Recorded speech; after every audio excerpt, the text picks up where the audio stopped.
64 Tauranga, New Zealand. We shared the land until the greater Sun people changed things. The Treaty of Respect was to be broken. Māori were to fight for their land. Thousands of British soldiers sailed into Tauranga's port. They wanted to take the land by force.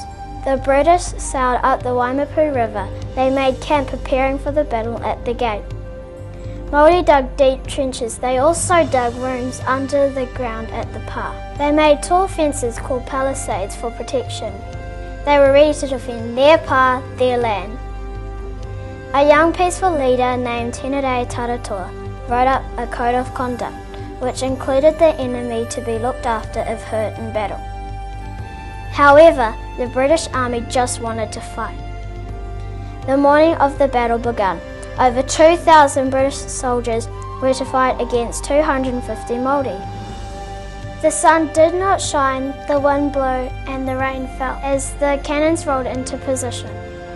The British raised their flags and the Māori raised theirs behind the pa at the gate. The ground shook as the cannons thundered. The Māori chief stood on the hill braving the battle to encourage his warriors.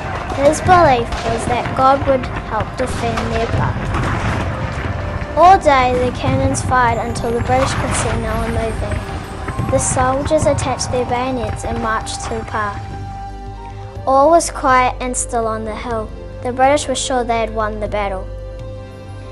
Suddenly, the Māori raised out of the ground. They shouted a war cry.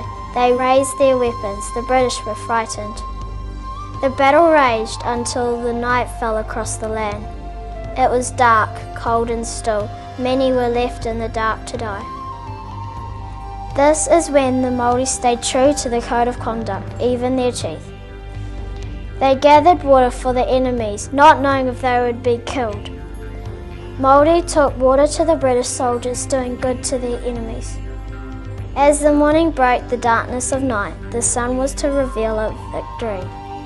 Even though the Māori were outnumbered, they had won the battle at the gate. They stayed true to the code and brought honour to their people. 150 years later, we reflect on what was done right, respecting and following the code of truth.